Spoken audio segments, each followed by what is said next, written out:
अस्सलामुअलैकुम नाज़रीन, हैशटैग सियासत के साथ मैं हूं फरवा वहीद। नाज़रीन, मुल्क की मईशत तबाह हो चुकी। IMF की किस्त जो मुश्किल घड़ी में उम्मीद की किरण थी, अब तक नहीं मिल सकी।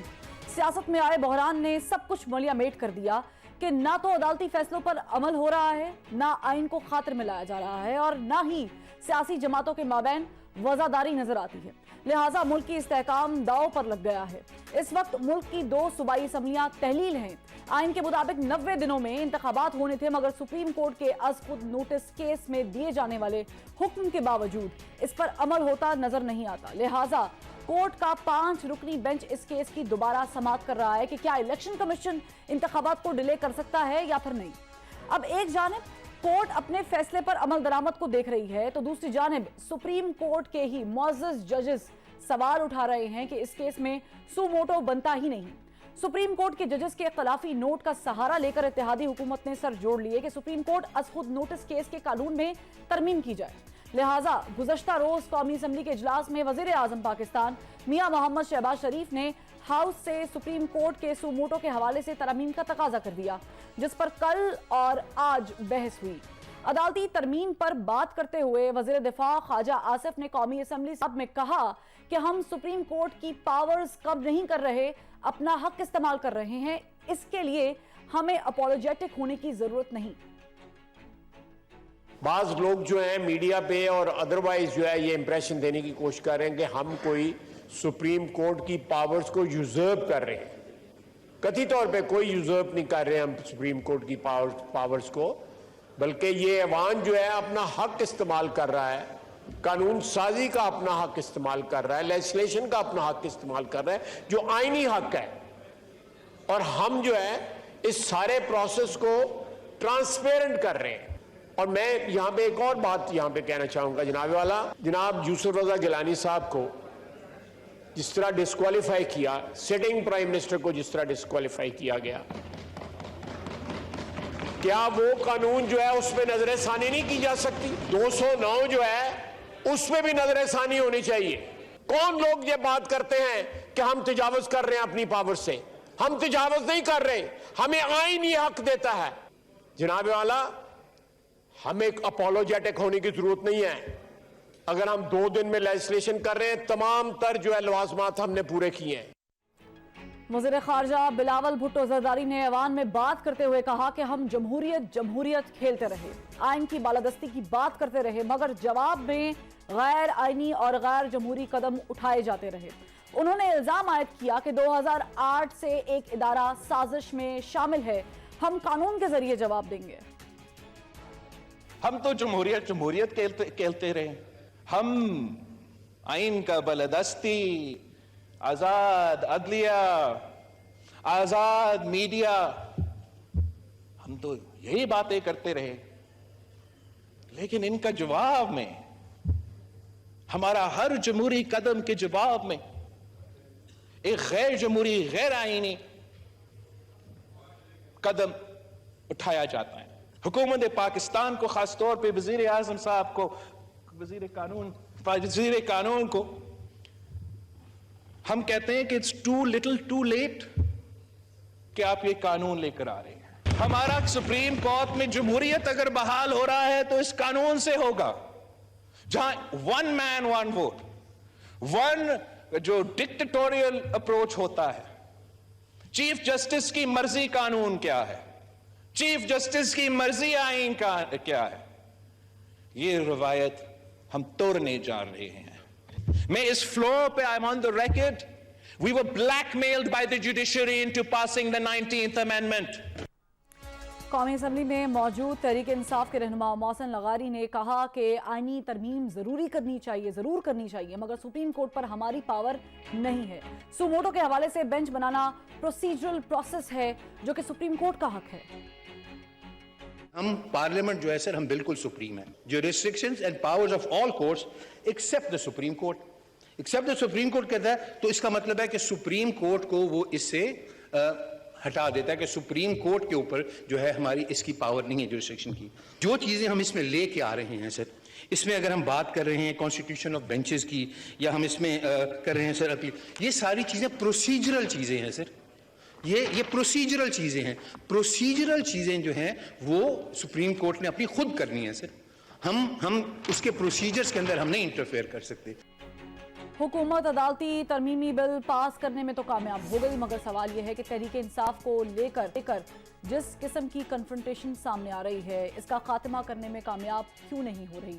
क्या सियासी जमातें अब एक दूसरे का वजूद खत्म करने के लिए तैयार हैं और अपनी अना और जिद के लिए किसी भी हद तक जाने के लिए तैयार हो चुकी हैं?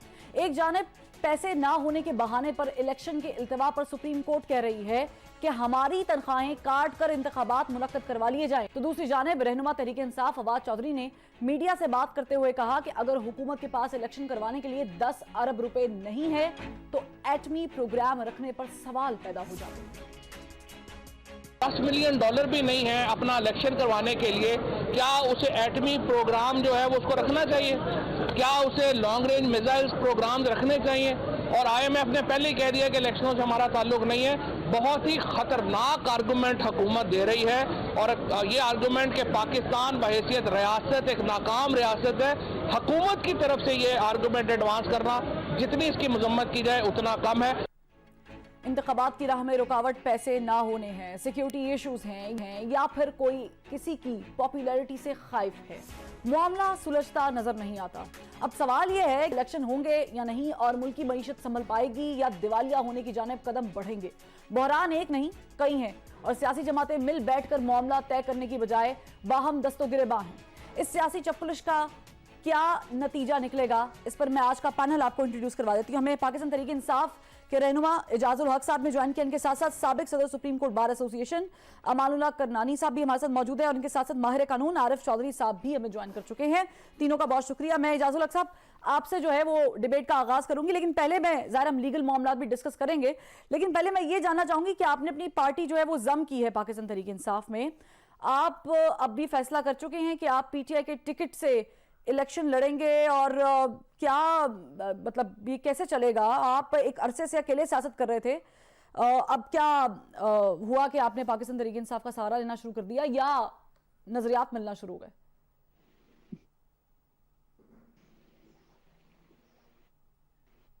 सहारे की बात नहीं है, मुल्क की हालत का काफी अरसे से हमारा मामला चल रहे थे और पर्टिकुलरली खान साहब के साथ एक बहुत अच्छा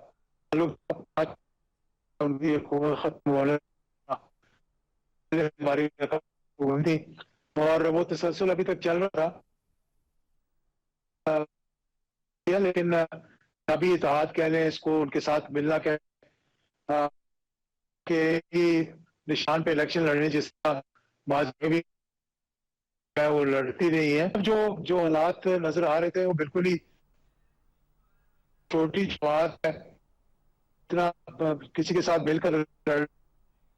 ठीक इजाजुल हक साहब, मैं माजरत थी, कुछ टेक्निकल इश्यूज हैं, हम उसको फिक्स करते हैं, दोबारा आते हैं, मुझे ब्रेक लेनी पड़ रही है, ब्रेक से फिर वापस आते हैं तो यहीं से कंटिन्यू करेंगे। Welcome back. इजाजुल हक साहब, आप जवाब दे रहे थे मेरे सवाल का, आप कंटिन्यू करें, फिर मैं मजीद सवाल आपसे करती हूँ। मैं यही कह रहा था कि नजरियाती तौर पर और जो मौजूदा सूरत हाल है इसमें हमें ये लगा कि क्योंकि माजी से हमारा उनके साथ चल रहा था, एक ताल्लुक चलता आ रहा है, तो ये समझा कि और खान साहब ने मुतअद्दिद मरतबा कहा कि इकट्ठे चलना चाहिए, तो उस लिहाज से हमने अपनी जमात को तो जम नहीं किया, लेकिन इलेक्शंस हम इकट्ठे लड़ेंगे, जद्दोजहद इकट्ठे करेंगे, एक साथ मिलकर चलेंगे। ठीक है। मैं ये सवाल इसलिए पूछ रही हूँ कि गुज़श्ता इलेक्शन में आपके खिलाफ नून लीग के उम्मीदवार खड़े हुए थे और अब ये लोग ये कह रहे हैं क्योंकि आपको एक बहुत बड़े बिजनेसमैन की, लोकल बिजनेसमैन की सपोर्ट भी हासिल थी, उनका इंतकाल हो गया, अल्लाह उन्हें जन्नत में जगह अता फरमाए, आमीन, लेकिन अब शायद ये तासुर पैदा हो रहा है कि शायद आपके पास अब लोगों की उस तरीके से सपोर्ट नहीं है, तो आप पाकिस्तान तहरीक इंसाफ का इमेज देख के मौजूदा वहां पर शिफ्ट ले चुके हैं। नहीं, ऐसी तो कोई बात नहीं है, इमेज की बात नहीं थी, लेकिन हम ख्याली होनी चाहिए, आपकी सोच एक होनी चाहिए, आप इकट्ठे जद्दोजहद करें, आप इकट्ठे चलें। बिजनेसमैन तो अब भी मौजूद हैं और वो मेरे साथ ही मिलकर इलेक्शन लड़ते हैं और इस दफा मेरे साथ मिलकर लड़ेंगे इलेक्शन। ठीक है, लेकिन इमरान खान साहब का एक बड़ा फर्म स्टैंस है towards establishment and specially Bajwa साहब, आपका एक फौजी बैकग्राउंड रहा है और वहां पर इख्तलाफ नहीं पैदा होगा? आपकी आइडियोलॉजी उनकी आइडियोलॉजी में डिफरेंस नहीं होगा, या आप उनकी आइडियोलॉजी फॉलो करेंगे? नहीं, वो बीच की आइडियोलॉजी फॉलो करेंगे। मैंने उनसे इस बारे में शुरू से ही हमारी बातचीत होती आ रही है, और अब आपने देख लिया होगा कि जब से मैं शामिल हुआ हूँ उन्होंने कोई डायरेक्टली ऐसी बात नहीं की जिससे कि कोई सवालिया निशान पैदा हो। यानी आपने समझाया है खान साहब को? एस्टेब्लिशमेंट के साथ लड़ने से कोई फायदा नहीं है, क्योंकि 13 जमातें हैं माशाल्लाह एक तरफ इकट्ठी हुई भी है। वो अगर उन्हीं के खिलाफ लड़ ले तो बहुत बड़ी बात है। तो खान साहब ने तो अब बड़े वाज़ेह तौर पे कह दिया कि फौज भी मेरी है और मुल्क भी मेरा है और ना मैं कहीं जा रहा हूँ। तो इसलिए वो जो माजी में इस किस्म का तासुर पैदा हुआ, और अब भी जब भी देखें आप, जब भी वो करीब जाने की कोशिश करते हैं, ये सारी ऑपोजिशन की जमातें कुछ ना कुछ ऐसा इकदाम करने की कोशिश करती हैं कि दूरियां पैदा हो एस्टेब्लिशमेंट में और पीटीआई के दरमियान। चले, वो तो दूरियां पैदा करती है, ये तो कोई भी मौजूदा हुकूमत होती है जो एक पेज पर होती है। खान साहब भी एक टाइम पर ये करते रहे हैं। लेकिन मुझे बताएं कि इमरान खान साहब का एक बहुत बड़ा बयान ऑन रिकॉर्ड है, और वो बाजवा साहब के कोर्ट मार्शल पर है। तो आपने उस पर भी समझाया, उस पर भी वो पीछे हटे हैं कि नहीं? देखिए, बाजवा साहब अगर रिटायर हो चुके हैं, उनका कोर्ट मार्शल करना ना करना एक बराबर है। ये तो ऐसी है जैसे नवाज शरीफ साहब ने भी बाजवा को जनरल फैज के खिलाफ गुजरावाल में बोला, और अब आप देख लें कि उनकी दुख्तर नेक अख्तर जो है वो रोजाना माजी के रिटायर्ड जनरल्स के खिलाफ और जजेस, हाजिर सर्विस जजेस के खिलाफ जो कुछ बात कर रही हैं, और जिस तरह से वो सरगोदा में और दीगर जगहों पे उन्होंने वो तस्वीरें लगाकर उनका जिक्र किया, और जिस तरह से झूठ गढ़ा जा रहा है, 4-3 कह लें या फैमिलीज के बारे में कह लें, ये मेरे समझ में बड़ी एक बिलो द बेल्ट जो है ना हिट करने की एक दूसरे को कोशिश की जा रही है। ठीक है, यानी मुझे लगता है, मुझे ये तासुर मिल रहा है, आप तस्दीक कर सकते हैं कि आपने बाजवा साहब के ऊपर इमरान खान साहब को समझाया है और वो अपने स्टैंड से पीछे हट चुके हैं बहुत हद तक। एम आई राइट? देखिए, इसमें फायदा कोई नहीं ना। अब बाजवा साहब के बारे में बात करना, या जो रिटायर हो चुका हो, या जनरल फैज के बारे में बात करना, वो तो उस वक्त करना चाहिए था जब वो चीफ ऑफ आर्मी स्टाफ थे। उस वक्त तो ये फायदे उठा रहे थे उनसे। उस वक्त तो वो प्लेटलेट्स काउंट जो था वो बाजवा साहब के हुक्म से हो रहे थे। 50 रुपए के जो मचलके से बाहर गए 50 रुपए के स्टैम्प पेपर पे, वो सारा कौन करवा रहा था? जरा इनसे कभी मुलाकात हो तो आप जरूर पूछें। यानी आप कह रहे हैं कि वो बाजवा साहब करवा रहे थे? जी, बाजवा साहब ही जनरल फैज साहब की शुक्रिया अदा करें जिन्होंने इनकी मदद की थी बाहर जाने में। जनरल फैज साहब ने मदद की थी उनके बाहर जाने में? जी जी, ठीक है सर। मुझे ये बताएं कि चूंकि जब आप पाकिस्तान तहरीक इंसाफ में शामिल हो गए हैं और आपने ये दावा किया है कि आपके आने के बाद खान साहब के बयानात में जो है वो चेंज वाज़े तौर पे नजर आ रहा है, तो मुझे बताएं कि कोई मुज़ाकरात के भी चांसेस हैं? क्योंकि कहा यह जाता है कि कुछ लोग डिग्गी में बैठ के गाड़ी की जाते रहे मुज़ाकरात करने के लिए और वो फिर कामयाब भी हुए हैं। तो आप लोग भी कहीं छुप छुपा के मुलाकात के लिए तैयार हैं कि नहीं है? देखिए, मुलाकातें तो जरूर होनी चाहिए और मुलाकातें सरेआम होनी चाहिए, छुप के नहीं होनी चाहिए। माजी में भी ये इससे अच्छी एक रवायत पड़ी थी जब धरना था। आपको याद होगा जनरल रहील शरीफ ने खान साहब से भी और तारुल कादरी साहब से भी सारी रात मुलाकात की थी, और उसके बाद कुछ बेहतरी आ गई थी, और नवाज शरीफ साहब ने खुद रिक्वेस्ट की थी जनरल रहील शरीफ से कि आप अपना किरदार अदा करें।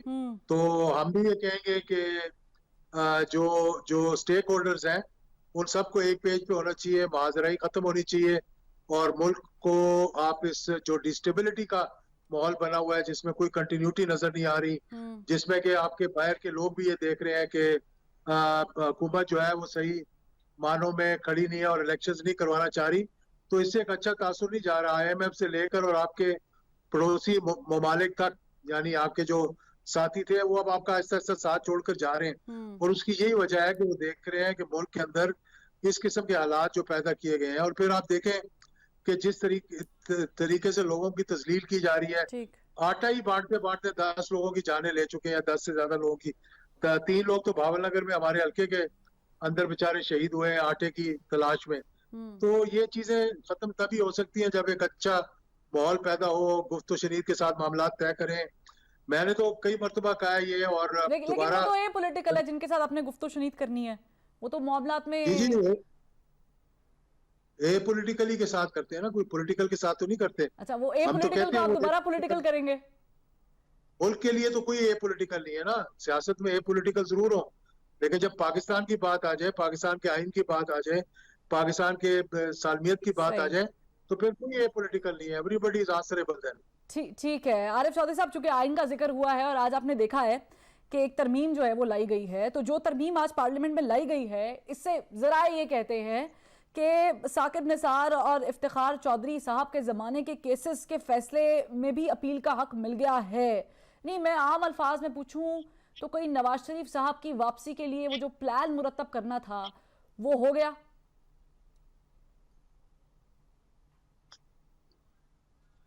चौधरी साहब आपका माइक। इसकी कोई आईनी हैसियत है, उसकी वजह यह है कि ये जो इख्तियार इस्तेमाल किया गया था नवाज शरीफ जिसके तहत फारिग हुए थे, वो आर्टिकल 184(3) के मातहत किया गया था इस्तेमाल। और आर्टिकल 184(3) जो है ये कॉन्स्टिट्यूशन का हिस्सा है, और इसका के लिए अगर आपने इसमें अमेंडमेंट करनी है तो उसके लिए आपको 2/3 अक्सरियत दरकार है। मौजूदा सूरत हाल में वो 2/3 अक्सरियत जो है वो इन्हें हासिल नहीं है, इसलिए कानून साजी के जरिए आइन की किसी भी शिक को आप किसी अंदाज में भी उसके साथ छेड़छाड़ नहीं कर सकते। यानी ये इन्होंने इर्द गिर्द घूम के कोशिश ये की है कि डाइल्यूट किया जाए आर्टिकल 184(3) को।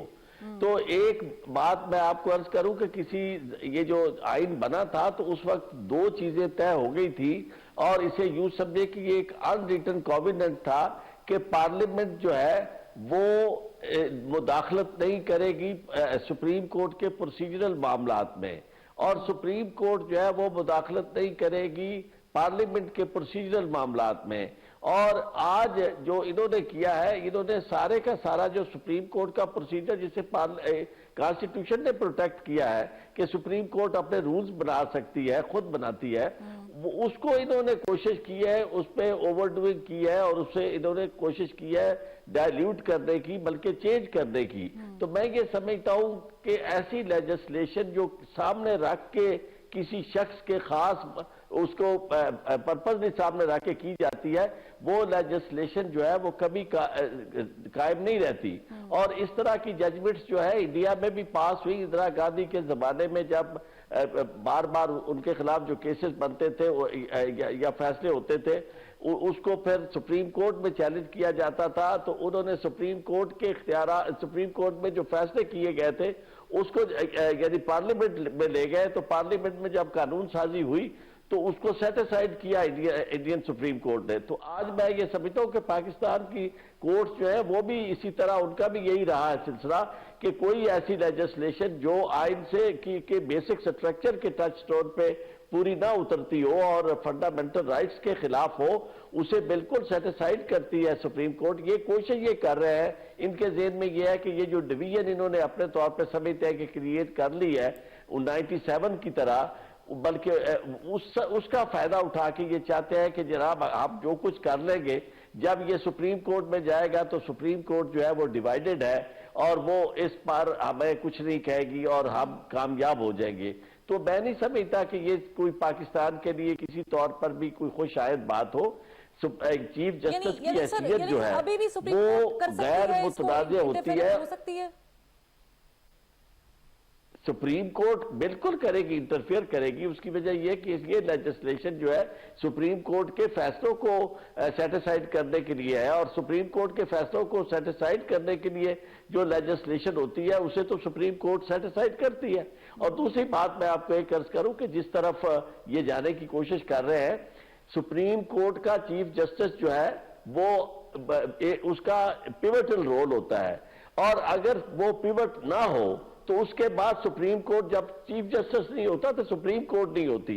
सुप्रीम कोर्ट के तमाम जजेस जो हैं वो अपने तौर पर उनकी हैसियत बराबर है जहां तक फैसलों का ताल्लुक है, लेकिन जहां बात आती है एडमिनिस्ट्रेशन की, जहां मामला आती है कॉन्स्टिट्यूशन ऑफ बेंचेस की, और जहां मामला रोस्टर को रेगुलेट करने का आता है, तो वो सारे का सारा सुप्रीम कोर्ट के चीफ जस्टिस के इख्तियार में आता है। और ये सुप्रीम कोर्ट के अपने रूल्स है, इंडिपेंडेंट रूल्स। अगर उसमें ये चाहे तो सुप्रीम कोर्ट की अपनी कमेटी, रूल्स कमेटी जो है वो इसमें तय कर सकती है, कसरत राय से बैठ के फैसला कर सकती है। और मैं नहीं समझता कि रूल्स में चेंज करने की जरूरत नहीं है या इसको देखने की जरूरत नहीं है जो सुओ मोटो नोटिस लेने का मामला है, लेकिन इसको इस तरह खत्म करना कि जो जजमेंट्स हैं सुप्रीम कोर्ट की उनको सेटिस्फाइड करने के बाद तो एक ऐसा पेंडोरास बॉक्स खुलेगा कि कल को आने वाले दिनों में कोई भी यानी गवर्नमेंट जो है जब उसके किसी फर्द के खिलाफ कोई कार्रवाई होगी तो वो उसको सेटिस्फाइड कर देगी या लेजिस्लेशन के जरिए। तो मैं नहीं समझता कि ये लेजिस्लेशन जो है किसी तौर पर भी ये कायम रहेगी या इसे कोई अच्छी मिसाल लेजिस्लेशन की, और जिस तेजी के साथ ये लेजिस्लेशन हो रही है वो भी आप देख सकते हैं। बिल्कुल, पाकिस्तान तहरीक इंसाफ का भी मौक़िफ़ है कि ऑपोजिशन में ज़ाहिर है वो लोग थे और वो लोग हैं नहीं, तो ये पहले फर्स्ट प्लेस हो कैसे गई और होनी नहीं चाहिए थी। अमानुल्लाह साहब मुझे ये बताइएगा, चूंकि आरिफ चौधरी साहब ने बड़ी डिटेल में बताया है कि इस लेजिस्लेशन पर भी सवालात उठ रहे हैं और सुप्रीम कोर्ट इसमें भी इंटरफेरेंस कर सकती है, आप समझते हैं कि ये हो सकता है? बिस्मिल्लाहिर्रहमानिर्रहीम। आरिफ चौधरी साहब मेरे लिए ज़ाती तौर पर काबिल एहतराम है, मेरे प्यारे भाई हैं, मगर गुजारिश है एक तरफ पूरे इदारे हैं पाकिस्तान बार काउंसिल से लेके तमाम सूबाई बार काउंसिल हैं, उसमें मैं खुद शामिल हूँ बतौर प्रेसिडेंट सुप्रीम कोर्ट बार। हमने खुद कई रेजोल्यूशन किए थे अपने बॉडी के थ्रू। ये मुत्तफ़िका राय है तमाम वकला की और अवाम की ख्वाहिश है कि जो फ़र्द वाहिद के अख्तियारात हैं ये खुदाई अख्तियारात हैं। देखें, जब बात कर रहे थे आरिफ चौधरी साहब रूल्स की, माजरत के साथ हमारे उर्फ़ आम में कहते हैं रूल्स जो है 2 टके के होते हैं। मैं आम आदमी को समझाने के लिए कह रहा हूँ, मकसद मेरा किसी का तौहीन करना नहीं है। रूल्स 2 टके के होते हैं और जो आइन है वो सुपर है, डायमंड है। आप 2 टके का रूल्स और उसके बाद आइन को आप देखें 176 आर्टिकल 176 पढ़े, उसके अंदर लिखा हुआ है कि chief justice is nobody, chief justice and जजेस makes the supreme court. Supreme court mean chief justice and जजेस, विदाउट जजेस चीफ जस्टिस इज नथिंग। और बाकी जहां तक बात की है रूल्स की, रूल्स है अंडर आर्टिकल 191 कॉन्स्टिट्यूशन के, जिसके अंदर लिखा हुआ है कि सुप्रीम कोर्ट रूल्स बना सकती है subject to constitution and law. Constitution तो चीफ जस्टिस को मानता ही नहीं अकेले में, कॉन्स्टिट्यूशन तो लॉ को मानता है। तो आज लॉ बन गया है तो रूल्स नीचे चले गए। और जब रूल्स की बात करते हैं, आप मुझे रूल्स में पढ़ के बताएं कहां सो मोटो के लिए चीफ जस्टिस को अख्तियार दिए गए। यही तो पंडोरा बक्स से मुसीबत, ये कोई पढ़ता नहीं है। ठीक है, लेकिन अगर ये बात हो गई है 184(3) के अंदर, ठीक है, अगर ये बात हो गई है चीफ जस्टिस का अख्तियार, जी अमानुल्लाह साहब, अगर ये बात हो गई है तो फिर ये जो तासुर आ रहा है या जराए कह रहे हैं कि शायद इस पे जो हक है, अपील का हक है, जिसको ज़ाहिर है इसमें शामिल किया गया है, उससे साकिब निसार और चौधरी इफ्तिखार के टाइम पर जो फैसले हुए थे उससे शायद रास्ते खुले और यूसुफ गिलानी समेत जहांगीर तरीन और नवाज शरीफ साहब इनकी नाअहली भी चैलेंज हो जाए, इनके लिए भी रास्ता खुल जाए, ये भी पॉसिबिलिटी है। बिल्कुल, मैं समझता तमाम स्याह फैसले सुप्रीम कोर्ट के माथे पर जो भी है उन सबको धुलना चाहिए। ये वक्त है उन स्याह फैसलों को धोया जाए। जुल्फकार अली भुट्टो को जिस तरह फांसी दिया गया उस पर तो जजेस खुद शर्मिंदा हैं। नसीम हसन शाह ने खुद कहा कि हम पर दबाव था, 3 जजेस ने उसके खिलाफ फैसला दिया फांसी के, 4 जजों ने एक लिहाज से भुट्टो खिलाफ फैसला दिया और 3 जजों के फैसले पर भुट्टो फांसी चले गए और इस दुनिया से भी चले गए। तो आप मुझे बताएं, जब इस मुल्क में अदलिया इस तरह के फैसले करेगी, जब इरशाद हसन खान ये फैसला करेंगे कि जनाब आइन में भी एक फर्द वाहिद को तरमीम का अख्तियार और 3 साल इक़्तिदार में भी रहे, तो ये किसने अख्तियार दिया था? वो सबने माना, PLD 2000 सुप्रीम कोर्ट 879। तो जनाब इसके अंदर जब आप इस तरह फर्द वाहिद के अख्तियारात को मानेंगे, फिर तो ना भुट्टो की तरह कोई जिंदगी बचा सकेगा अपना, ना आइन की तरह जो है कोई LFO को बचा सकेगा, LFO बनेगा।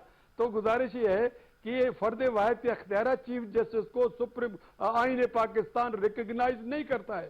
मैं बार बार कह रहा हूँ, आईन पाकिस्तान के अंदर चीफ जस्टिस का कोई जिक्र ही नहीं है। तो लिहाजा ये विजडम है, कलेक्टिव विजडम है, कलेक्टिव विजडम शूरा मा बैनहुम, कुरान शरीफ का थर्स्ट है, कुरान शरीफ का स्पिरिट है।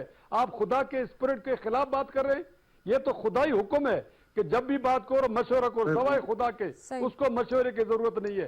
तो खुदा के कामों में आप मुदाखलत कर रहे हो। उन्होंने क्या लिखा है, दो बंदे बैठकर ठीक है, मशवरा दें, लेकिन ये ये वो दो पॉसिबिलिटी बंदे जिन्होंने आगे ब्रेक टीम का कहा जा रहा बनना है, लेकिन ये पॉसिबिलिटी कैसे होगी कि नवाज शरीफ साहब वापस आएंगे, अपीलें दायर होगी? क्योंकि पाकिस्तान तहरीक इंसाफ इसे नहीं मान रही है। वो ये तो मान रही है कि होना चाहिए था, लेकिन टाइमिंग बड़ी इंपॉर्टेंट है। एक ब्रेक के बाद वेलकम बैक। इजाजुल हक साहब, आपने फरमाया कि नवाज शरीफ साहब को वापस भेजने में जनरल फैज साहब शामिल थे। इमरान खान साहब को इस बात का इल्म था? ये तो मुझे नहीं मालूम उन्हें इल्म था कि नहीं था। बहुत सी ऐसी चीजें थी जिसमें उन्होंने फैसिलिटेट किया बहुत सी जमातों को, पीएमएलएन को भी फैसिलिटेट किया, पीपल्स पार्टी को भी फैसिलिटेट किया, और इसमें कोई शक वाली बात नहीं है।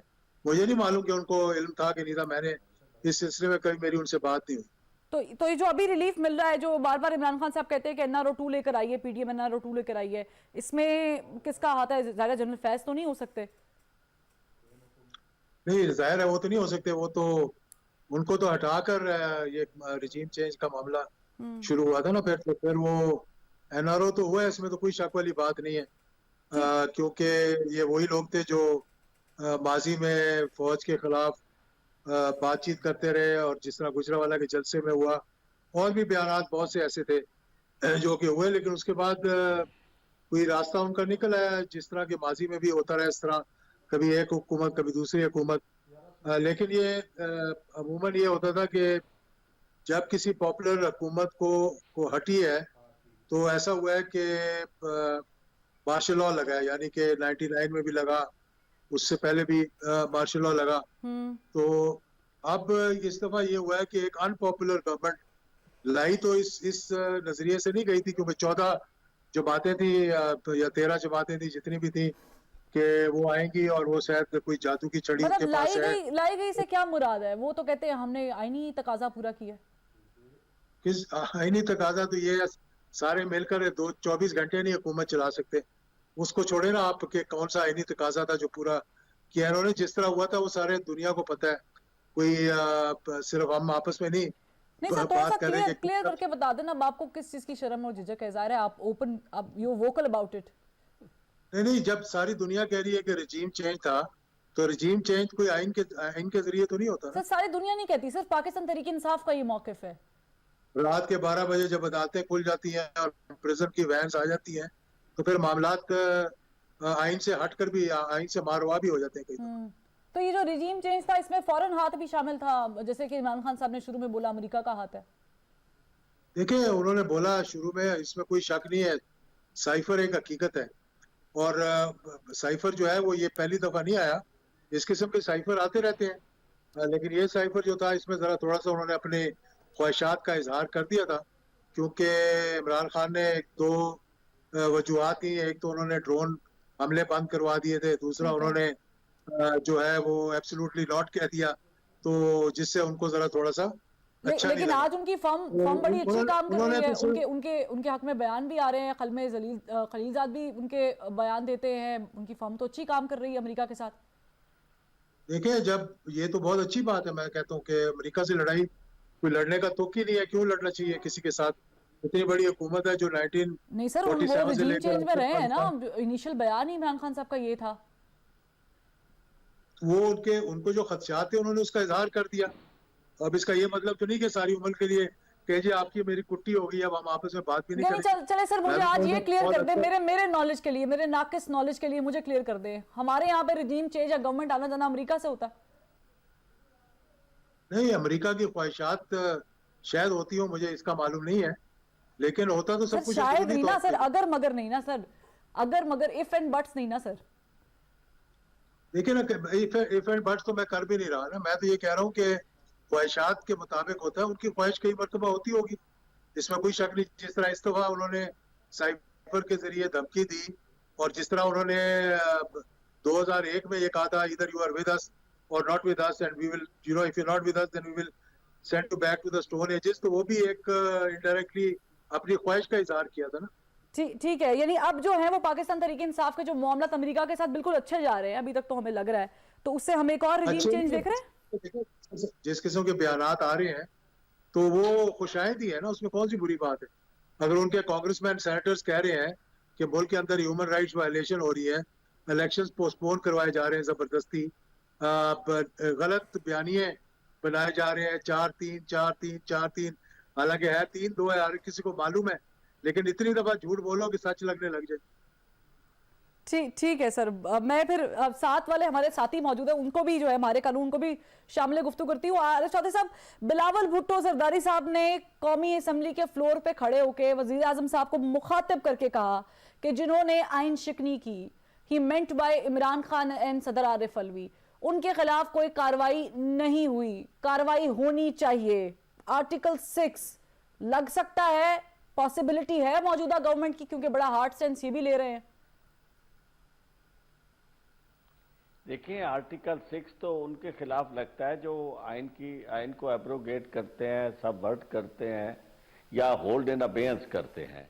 और वो इस वक्त सूरत हाल है कि जो मौजूदा हुकूमत है वो आइन की ऐसी शेक जो बड़ी क्लियर है, और मैं समझता हूं कि पूरे का पूरा आइन उसी पे इन्हिसार करता है, और वो है इलेक्शन वाली शेक कि इलेक्शन अगर नहीं है तो कोई आइन नहीं है, क्योंकि इलेक्शन जो है उसी के नतीजे में आइन बना था, और आइन की मौजूदगी में इलेक्शन नहीं। लेकिन आरिफ साहब, मैं थोड़ा सा माजरत के साथ सर विद ड्यू रिस्पेक्ट, ये वो वाली बात कर रहे हैं जिसपे इमरान खान साहब ने रात को समरी भेजी, आरिफ अलवी साहब ने समरी तोड़ दी, साइफर की बुनियाद बनाई गई, बाद में साइफर में से निकला भी कुछ नहीं, तो ये उसको एड्रेस किया जा रहा है।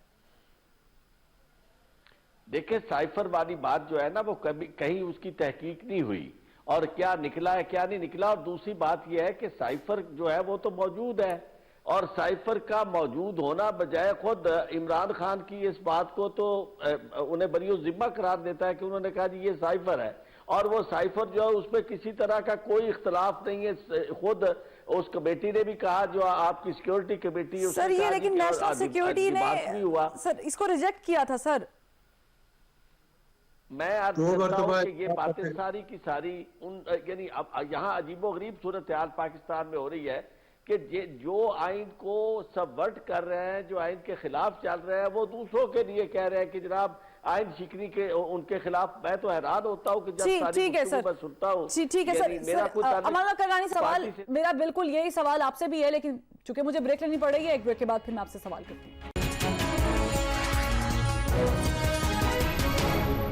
अमानुल्लाह करवानी साहब, मैं आपसे भी यही सवाल करती हूँ कि बिलावल भुट्टो जरदारी साहब ने जो कहा है कि इमरान खान और सदर आरिफ अलवी के खिलाफ जो है वो कार्रवाई होनी चाहिए, आर्टिकल 6 जो हम एज्यूम कर रहे हैं, क्या ये पॉसिबिलिटी है?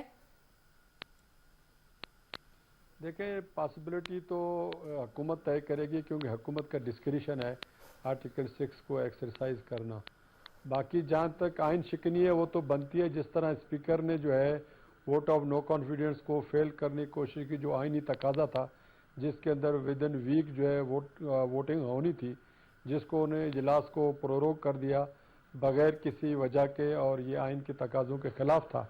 और उस आइनी तकाजे के खिलाफ अमल करके फिर उस गैर आइनी इकदाम के ज़रिए से असम्बली को तोड़ा गया, और इसके बाद सुप्रीम कोर्ट ने एक वर्डिक्ट दे दिया। उनके जवाब और मवाद तो मौजूद है, अब हुकूमत का डिस्क्रिशन है, वक्त का फैसला करना उनका काम है। अब हम ये तजवीज़ तो नहीं दे सकते कि आर्टिकल 6 को बरूकार लाएं। अभी तक तो आर्टिकल 6 बरूकार नहीं ला जा सका। आइन शिकनी बिल्कुल हुई है, 100% हुई है, और इसको सुप्रीम कोर्ट ने डिक्लेयर कर दिया है। सुप्रीम कोर्ट ने कह दिया कि ये जो है गैर आइनी इकदाम था कासिम सूरी का, असम्बली को प्रोरोग करने का, और इसके बाद जो है ये असम्बलियां तोड़ने का मशवरा देना जो है प्राइम मिनिस्टर का, जो वज़ीर आज़म ही नहीं था, जिसके खिलाफ जो है वोट ऑफ नो कॉन्फिडेंस हो जाए तो वो कोई वज़ीर आज़म की हैसियत से असम्बलियां तोड़ने का मशवरा ही नहीं दे सकता। तो गैर आइनी मशवरा दिया वो भी, और सदर ने उस पर अमल किया वो भी। ये तीनों जो है कासिम सूरी, इमरान खान और अलवी साहब, उसका नाम पता नहीं पूरा क्या है, आरिफ अलवी साहब, तीनों जो है वो आरिफ अलवी साहब, ये तीनों जो है आइन शिकनी के मुर्तकिब हुए। अब सजा देना न देना ठीक है, हुकूमत की सवाब दी। सर मुझे बस वक्त की किल्लत है, मुझे सिर्फ ये बताएंगे ये जो तरमीम हुई है इसके पुख्ता होने के बाद क्या 1 मार्च का जो फैसला था अदालत का, क्या वो इन्वर्स हो सकता है, और ये भी कि नवाज शरीफ इससे वापस आ सकते हैं? फर्स्ट मार्च का फैसला तो रहा ही नहीं जब 4 जज खुल्म खुला कह रहे हैं कि जब हम बेंच का हिस्सा थे और हमारा फैसला ये है, ये जो सो मोटो लिया गया 2 जज साहबान के ख्वाहिश पर, उसको हमने डिसमिस कर दिया। उसमें से एक जज साहब वो था जिसके वीडियो लीक हुए हैं, जो फरीक के साथ मिला हुआ है। उस जज की तजवीज जो सो मोटो चला, उस सो मोटो को 4 जजों ने रिजेक्ट कर दिया। अब तो ये एक बहस हो रही है, वरना असूली तौर पर, कानूनी तौर पर, आईनी तौर पर 4 जज जब उस बेंच में थे, 9 में से 2 अलग हो गए क्योंकि उनको ऊपर बायस का इल्जाम लगा। अच्छी बात है, अलग हो गए, मगर जो 7 जजेस बच गए थे उनमें से 4 ने कह दिए हम इसको डिसमिस कर रहे हैं, तो बात खत्म हो गई। अब इसको 3 और 2 का कहां से बना रहे हैं? ठीक है करनानी साहब, वक्त के लिए इजाजुल हक साहब, आपके लास्ट वर्ड्स चाहिए होंगे। ये जो अभी आज तरमीम वाला मामला चला है, इस पे कोई रिजर्वेशंस हैं पाकिस्तान तहरीक इंसाफ को? देखिए, पहली बात तो ये है कि ये प्रोसीजर सुप्रीम कोर्ट के हैं, पार्लियामेंट के नहीं है, और अपनी अपनी डोमेन में रहते हुए सब काम करें। दूसरी बात यह है कि जो अगर वो आइन शिकनी थी, तो क्या ये आइन शिकनी नहीं है कि आपने 90 दिन के अंदर इलेक्शन, सबसे prime objective of the constitution is to hold the elections within the prescribed time. अगर आप वो नहीं कर सकते तो फिर आर्टिकल 6, 7, 8 सही सर, जाते जाते ये भी बता दें कि इमरान खान साहब एस्टेब्लिशमेंट से बात नहीं करते हैं, तो अवाम की पावर से आ सकते हैं? नहीं, वो तो बात कर, देखिए एस्टेब्लिशमेंट से बात करने में कोई हर्ज नहीं, वो चाहते भी हैं और इंशाल्लाह बातचीत हो भी जाएगी, ऐसी कोई बात नहीं, हो भी जाएगी। ठीक है, बहुत शुक्रिया एजाजुल हक साहब आपका, और बाकी आरिफ चौधरी साहब आपका भी, अमरान साहब आपका भी बहुत शुक्रिया। नाज़रीन, सियासत है, लेकिन सियासत के साथ एक और चीज डेवलप हो गई है और वो चीज आपके सामने है। उम्मीदें करती हूँ कि अगले हफ्ते जब हम आएंगे तो अफामो तफहीम से कुछ मामलात बेहतर हो चुके होंगे। अगले हफ्ते फिर मुलाकात होती है। अल्लाह हाफ़िज़।